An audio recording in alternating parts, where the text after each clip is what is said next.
ढाई फीट के बाहर वो करता नीचे दिखेगा नहीं किसी को। 2.5 फीट के बाहर अपन पहुंच गए थे, है ना। 2.5 फीट के बाहर कहीं भी अंधेरा नहीं है, ठीक है। इसके अलावा अपन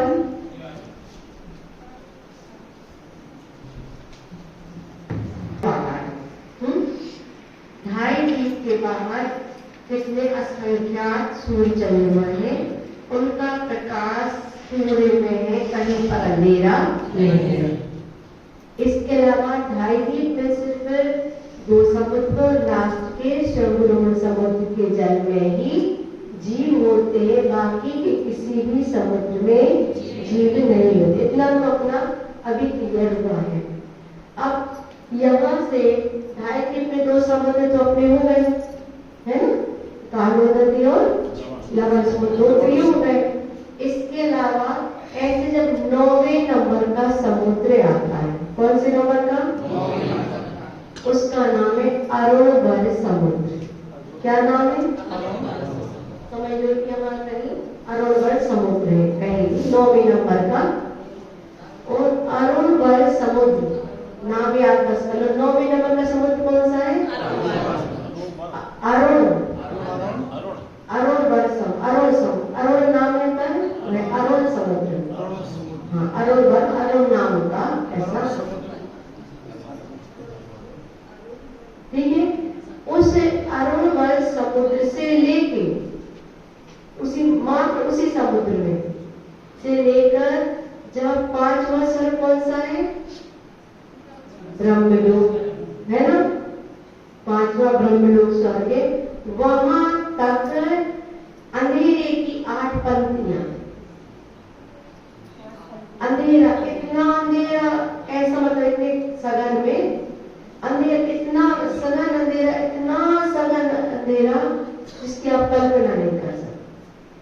मतलब जैसे दीवार है ना, दीवार पर तो दिखाई दे रही है, मतलब इस तरीके का अंधेरा है। कहां से, मतलब ऐसे लाइन समझ लो, 9वें समुद्र से लेकर 5वें स्वर्ग तक ऐसे 8 अंधेरे की पंक्तियां, पट्टियां, मतलब बहुत योजनों पर्यंत रहेगी, पतली नहीं रहेगी। अभी आए समझ में बात, क्या कह रहे हैं बताओ। 9वें समुद्र लेकर 5वें स्वर्ग तक, 5वें स्वर्ग तक अंधेरे की पट्टियां, अंधेरे की इतनी 8 पट्टियां, इतनी योजनों पर्यंत मोटी मोटी, इतना अंधेरा है कि अगर कोई देव, छोटा मोटा देव उसमें प्रवेश कर गया तो निकल नहीं पाते, देव नहीं निकल पाते। उस अंधेरे में बहुत समय तक घूमते रहते हैं, क्योंकि वो कितना भी प्रकाश वहां रहे, लेकिन वह प्रकाश अंधेरे को प्रकाशित नहीं कर पाता। जैसे दीवार है, समझ लो, जो कितना भी तुम यहाँ हैलोजन जला दो, दीवार तो दीवार ही रहेगी कि नहीं रहेगी, ईंट के समान काली।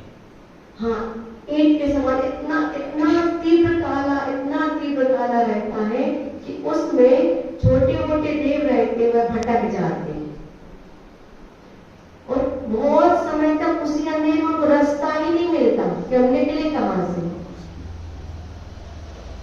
क्या उनको रास्ता ही नहीं मिलता कि हम कैसे निकले।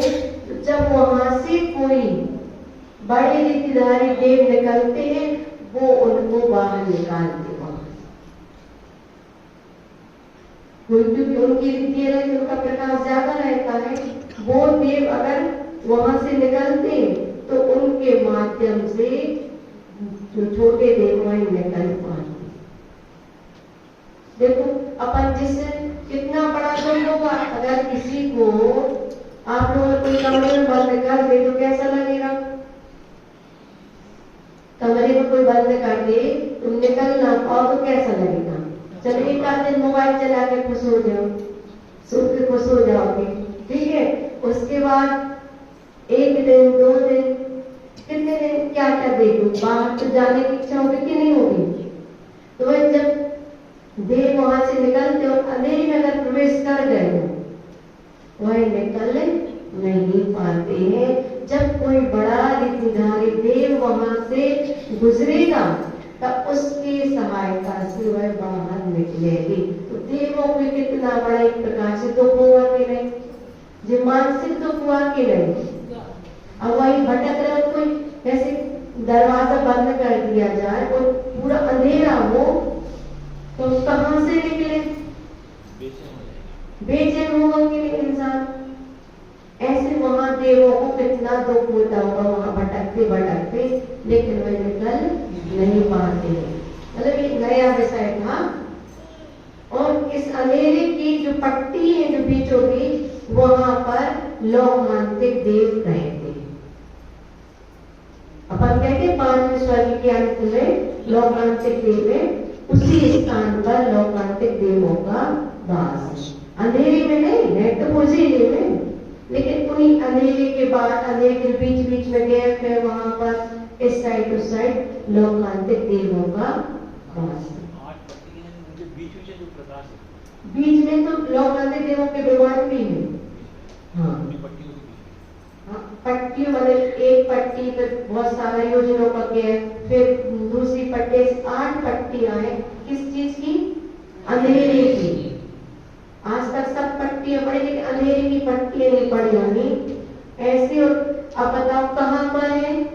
अगर कोई पूछे कि कहाँ पर अंधेरे की पट्टी है, 9वें समुद्र के ऊपर से लेके 5वें स्वर्ग तक 8 अंधेरे की पट्टी, जिनको कहते हैं तमस्कार। उसका नाम ही रख दिया तमस्कार, अंधेरे का एक प्रकार से काय मतलब शरीर समझो, उसका नाम ही रख दिया तमस्कार। हाँ, तमस तम मतलब अंधेरा, अंधेरे की पट्टी से तमस काय। आया समझ में कि नहीं? ये अंधेरा विशेष रूप से समझना था कि कैसे होता है और कहां पर होता है। अभी किसको समझ में नहीं आया? अब पहले एक बार खड़े होकर पूरा वर्णन कर दो जो हमने बताया है। कौन करेगा? और कोई? अभी हमने जितना बताया पूरा, भैया लोगों में कोई नहीं।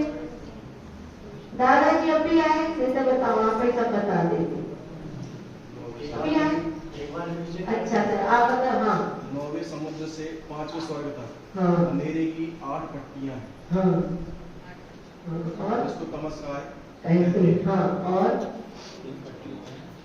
इन पट्टियों के बीच बीचों में लौकांतिक देव है। हाँ, और एक चीज और रह गई, एक चीज और। देव नहीं निकल सकते हो। हाँ, ये वाला मतलब जो रीतिधारी रहते हैं वो छोटे देव नहीं निकल सकते। हाँ, उसमें बहुत समय तक भटकते रहते हैं। फिर कैसे निकलेंगे वहां से? कोई बड़ा देव वहां से गुजरेगा, उसकी सहायता से वह बाहर निकल पाते हैं। बहुत अच्छा, ताली बजाते इनाम दे दो, इनाम दे दो भैया हमारे। देखो आप इतनी मेहनत की आपने, और कहीं पर अंधेरा नहीं है, सिर्फ एक ही स्थान पर अपन ने यहाँ पर अंधेरा पड़ा है। और बाकी के असंख्यात द्वीप समुद्र पर ढाई द्वीप के बाहर पड़े हैं, वहाँ कोई भी अंधेरा नहीं। वहाँ अंधेरा इसलिए नहीं, क्योंकि एक प्रकार से ऐसी दीवार खड़ी करते तो मजबूरी एक प्रकार से अंधेरे की है ना, बाकी वहाँ पर ऐसा अंधेरा नहीं मानते। अब आप लोगों को सवाल है, समझ में आ गया कि नहीं? दादाजी एक बार बता दे। अच्छा, नहीं आया? एक बार फिर से बता दीजिए। अच्छा, एक बार फिर से बताएं। देखो, अपने असंख्यात द्वीप समुद्र है, ठीक है। इसके बाद पहला लवण नदी समुद्र है, दूसरा कालो नदी समुद्र है। ऐसे करके जब 9वां अरुणोपर समुद्र रहता है, उस समुद्र के ऊपर से लेकर के 5वें जो ब्रह्म स्वर्ग है वहां तक अंधेरे की बहुत ऐसी सघन अंधेरे की 8 पट्टियां हैं अलग अलग। इतना सघन अंधेरा, इतना सघन अंधेरा रहता है कि अगर कोई छोटा देव वहां से गुजरता है तो अंधेरे में फंस जाता है। वह बहुत समय तक उसी में चक्कर लगाता रहता है, लेकिन उसमें से निकल नहीं पाता है। जब कभी कोई बड़ा रिद्धिधारी देव निकलेगा, उसकी सहायता से वह उस पट्टियों से बाहर निकल पाता है। और उन पट्टियों के बीच में यहाँ वहाँ लौकांतिक देवों का वास है। क्योंकि अपन पढ़ते हैं ना, लौकांतिक देव कहाँ रहते हैं? ब्रह्म स्वर्ग के 5वें स्वर्ग के अंत में लौकांतिक देवों का वास रहता है। अब आ गया समझ में? सबको आ गया? पीछे आ गया समझ में? अपन को सिर्फ शब्द से समझो कि ऐसा भी कहीं कहीं अंधेरा है। ज्यादा अगर नहीं आ रहा समझ में, इतना बस समझ सकते हैं। अब इसके बाद अपन को ये पढ़ा था कि 2.5 दीप के बाहर से लेकर इस नागेंद्र पर्वत तक क्या थी? सिर्फ जीव रहते थे। कौन? त्रिंच गति के जीव। वैसे 2.5 दीप के बाहर तो सब दीप त्रिंच ही है, लेकिन यहाँ पर समझी पंचेंद्रीय जीव रहते थे। जल में कोई जीव नहीं रहते, विशेषता ये थी। वहां पर मच्छर पक्षी कोई नहीं है। आ नहीं रहा है समझ में? आ रहा है? यहाँ देखो, यहाँ पर कोई मक्खी मच्छर नहीं है, कोई असंगी पंचेंद्रीय, यहाँ पर से है, सब कुछ है, लेकिन कोई मांसाहारी नहीं है।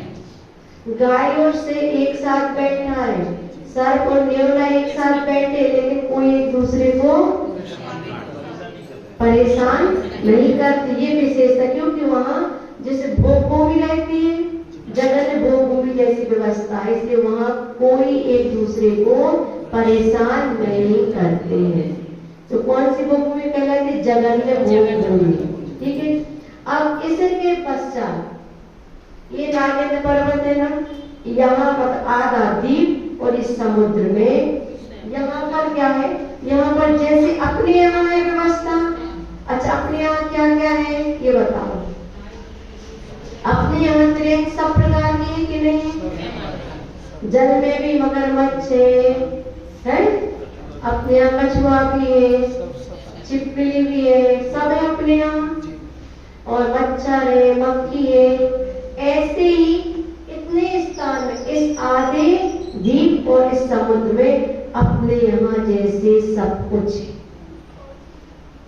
ये आधा स्वयंभू रमण द्वीप और स्वयंभू रमण समुद्र।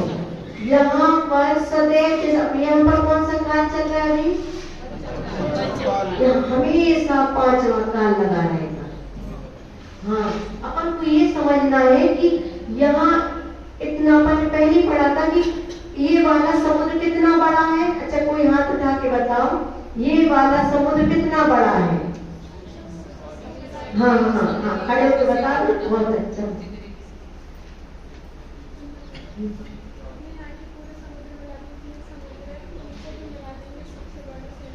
पूरे असंख्यात द्वीप समुद्रों को मिला दो, उसके बावजूद भी ये समुद्र उनसे भी बड़ा है। बहुत अच्छा, ताली बजा के इनाम दो। ये बहुत बड़ा काम किया, नाम दे दो। हम सोच रहे थे ये तो बनेगा ही नहीं किसी पे, क्योंकि सब समुद्रों को एक साइड मिला दो, पूरे समुद्र द्वीपों को मिला दो, लेकिन उससे भी बड़ा कौन सा है? स्वयंभू रमण समुद्र। आगे जैसे अपना एक राज्य में पूरा 2.5 द्वीप था ना, उसके आधे राज्य से भी ज्यादा में तो स्वयंभू रमण समुद्र है। अब बताओ कितना बड़ा है? देखो, 1.5 द्वीप अपना मध्यलोक कितने में? एक राज्य में था। एक राज्य में भी आधे राज्यों से भी अधिक में सिर्फ स्वयंभू रमण समुद्र है। हाँ, 2.5 द्वीप में, 2.5 द्वीप नहीं पर मध्यलोक में पूरा ये लोग। मध्यलोक में अगर कोई पूछे कि सबसे बड़े समुद्र का नाम बताओ, तो क्या कहोगे? यहाँ पर सब प्रकार के, जल में भी जीव है, थल में भी जीव है, और यहाँ पर जैसे शेर, चीता, सब कुछ है। और जो यहाँ पर क्रूर स्वभाव है, एक दूसरे को परेशान करते कि नहीं करते, ऐसे ही यहाँ पर होता है। यहाँ पर ऐसा अलग से कुछ नहीं है। लेकिन ये अपन कहते हैं सबसे बड़ा, अगर तुम लोग ने सुना होगा कि ऐसा कहते हैं ना, बहुत बड़ी मछली है, बहुत बड़ा मगर है, तो विशालकाय, ये तो तुम लोग सुनते हैं ना, बहुत बड़े बड़े। तो सबसे बड़ा जो मगरमच्छ रहता है वह यहीं पे है, स्वयं रमण समुद्र में। इतना बड़ा मगरमच्छ, इतना बड़ा मगरमच्छ जिसकी तुम कल्पना नहीं कर सकते। उसको नाम दिया गया राघव मच्छ। क्या? राघव मच्छ। वह इतना बड़ा है। अब कितना बड़ा? 1000 योजन, मतलब 1000 योजन कितने किलोमीटर? कितना? हाँ, कौन बता रहा है? क्या? खड़े हो गया। 12,000 किलोमीटर। कल्पना करो, इतने में हमारा भारत भी नहीं बन पाएगा। क्या बन जाएगा? बन जाएगा। अब बताओ मगरमच्छ कितना बड़ा है? 12,000 किलोमीटर का। नहीं, अब जैसे वही तो, इसलिए तो विशेषता बताई, जैसे यहाँ के जीव रहते ऐसे वहाँ के जीव रहते। मांसाहारी भी हो सकते हैं, शाकाहारी भी हो सकते हैं। देखो अभी पहले इतना सा समझ लो, कितना बड़ा है? 12,000 किलोमीटर लंबा, और इससे आधा उसकी चौड़ाई, मतलब 6,000 किलोमीटर चौड़ाई, और उसका भी आधा कर दो 3,000 किलोमीटर मोटाई। अब स्थान भी बहुत बड़ा है ना, आधे राज्य से ज्यादा है, इतने बड़े बड़े, मतलब उसकी पीठ पर, अब सुनो, इतना बड़ा है ना, तो उसकी पीठ पर जंगल बसा है। अच्छा, मगरमच्छ वैसे भी चलते फिरते कितना है? बहुत कम चलते फिरते हैं। उनकी पीठ पर जंगल बसा है। उस जंगल में शेर, चीता सब कुछ है, गाय भैंस। हाँ, एक प्रकार से द्वीप ही समझ दो। उसकी पीठ कैसी है? एक द्वीप के समान है, और उसमें जंगल बसा है, पेड़ पौधे, ऐसे मिट्टी की ऐसी परत की, पर उसमें बड़े बड़े झाड़ पेड़ पौधे लगे हैं, जानवर, हिरण, शेर सब कुछ है। अभी सुनो, तो अभी उसकी पीठ तो समझ लो, यह बात समझ में आया? अच्छा, इस बात को एक जन खड़े होकर जोर से अच्छे बोलो, क्या समझ में आया? हाँ, चलो पंडित जी, आज तो समझ में आई है। 12 योजन का मगरमच्छ 12,000 किलोमीटर का मगरमच्छ है। हाँ, उसकी 6 किलोमीटर की हो गई, इसकी 6,000 चौड़ाई हो गई। हाँ, और 3,000 किलोमीटर की मोटाई हो गई। हाँ, उसके ऊपर द्वीप जैसा है, मतलब जंगल उसकी पीठ पर बसा हुआ है। उसमें सब पेड़ पौधे, सब जानवर, कुछ। अब जंगल मतलब जंगल, ठीक है। हाँ बिल्कुल, लटक लटक के पूरे काम करने लगे। ठीक है, मतलब एक बार फिर से बता दे रहे हैं, 12,000 मतलब 1,000 मतलब 12,000 किलोमीटर लंबा है, ठीक है, 6,000 किलोमीटर चौड़ा है, और 3,000 किलोमीटर मोटा है, और उसकी पीठ पर जंगल बसा हुआ है, सब प्रकार के जानवर है। अब बात आई वो खाता क्या है, ठीक है। तो पानी में क्या नहीं रहता, और मगरमच्छ क्या खाता है? बस वो ही खाता है, मांसाहारी। मगरमच्छ मांसाहारी प्राणी है, ठीक है। लेकिन अपनी सांसें थाम लो, लेकिन कोई कोई मगरमच्छ अणुव्रत धारण कर लेते हैं, पंचम गुण स्थान वर्ती भी होते हैं, और वह आजीवन मांस का त्याग कर देते। कौन? मगरमच्छ। अजी वो उस पानी में रह के मात्र जो है जो हरी घास रहेगी उसको ही वो खाएंगे। अब बताओ, वही संयम धारण कर लेता है। संयमा संयम पंचम गुण स्थान बढ़ती व राघव मच, जिसकी इतनी बड़ी विशाल काया और उसकी आयु पूर्व कोटि की, जो अपन ने आदिनाथ भगवान लोग कहते 83 लाख पूर्व, इनसे भी ज्यादा आयु उनकी रह सकती है। और पूरे इतने पूर्व कोटि की आयु है, पंचम गुण स्थान बढ़ती रहेगा। बता, पानी में रह के इतने मगरमच्छ के इतना बड़ा मगरमच्छ इतने जीवों के बीच में रह के वह एक भी जीव को खाएगा नहीं। वह संलेख न ले लेता है। अब बताओ, इंसान को तो अपन समझा नहीं पा रहे। कल्पना करो, इंसान को अपन समझा नहीं पा रहे और वहां बताओ कौन उसको समझाने गया। यहाँ जाति स्मरण धर्मोपदेश ऐसा कोई अन्य देव देवता आ जाए उसको समझा दे और खुद स्मरण में आ जाए। अवधि ज्ञानी तक हो जाते हुए कौन? ऐसे बहुत सारे रहते हो, 16वें स्वर्ग तक चले जाते। कहां तक? कौन?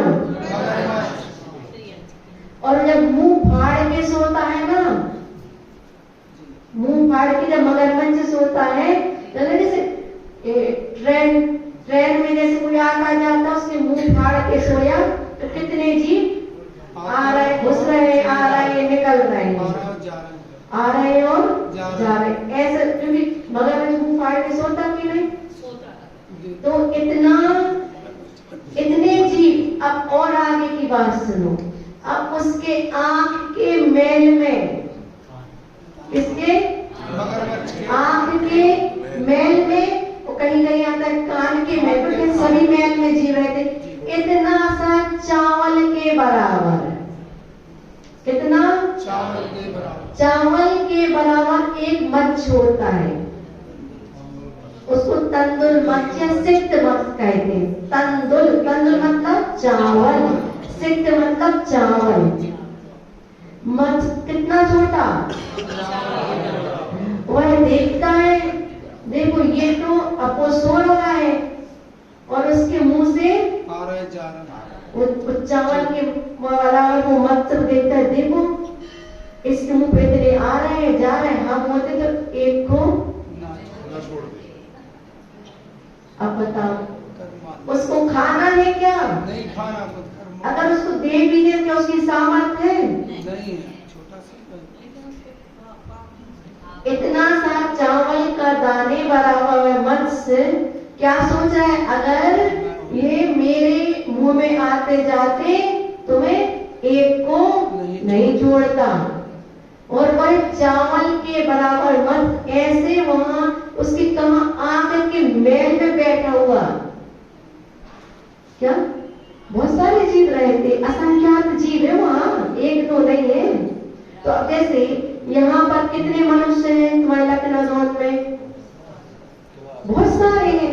तो जिसके जैसे परिणाम होते, कोई ये सोचता है कि मैं अपना कल्याण करना है, कोई सोचता है कि हम यहाँ क्यों आके बैठे अच्छे सो लेते, कोई सोचता हम टीवी देख लेते।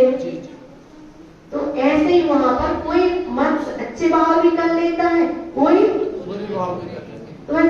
तो कोई क्या सोचता है कि मैं होता तो एक को भी नहीं छोड़ता, जब तो उसको खाने की सामर्थ्य थी क्या? नहीं थी। उतने छोटे में अगर उसको सामने भी रख दे तो भी नहीं खा पाएगा, नहीं खा पाएगा। लेकिन ऐसे भाव करता हुआ है 7वें नरक जाता है। वो असंख्यात। अब सोचो, उसने जिसको खाने की सामर्थ्य थी, ऐसे बहुत उनमें से कुछ ही लोगों मत्स्य के ऐसे भाव होते होंगे जिन्होंने त्याग कर देते हैं। सभी नहीं करते क्योंकि मगरमच्छ तो बहुत सारे हैं समुद्र में, लेकिन कुछ कुछ मगरमच्छ इसलिए कहा गया है। आचार्य जी हमेशा कहते हैं कि देखो कि अपन ये कहते हैं कि कैसे संयम धारण करे, कैसे प्रतिमा ले, उससे तो पूछो मगरमच्छ से। पूर्व कोटि के यहाँ तो मुश्किल 60, 70, 80 साल जी रहे और 40 साल निकल गई, 30 साल उन्हीं से कहो मंदिर चले जाओ रोज, तो बाकी के 50 साल मंदिर नहीं जा पा रहे।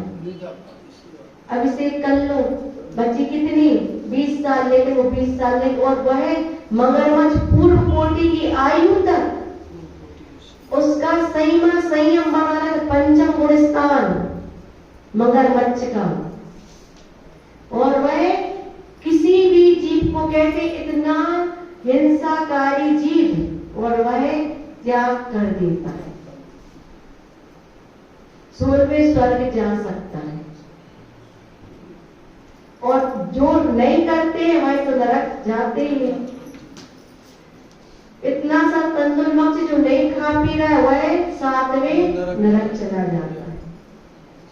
ऐसे ही कितने शेर होते हैं, चीते होते हैं, गाय भैंस होती हैं जो संलेखना ले लेते हैं, हाथी ऐसे होते हैं जिन्होंने हरि का त्याग कर दिया, शेर ऐसे होते हैं, सुनो शेर क्या खाता है, मांसाहारी है कि नहीं, लेकिन वह मांस त्याग तो ठीक है हरि का त्याग कर देता। हाथी हरि का भी त्याग कर देता, जब मैं खाऊंगा तो सूखी घास ही खाऊंगा।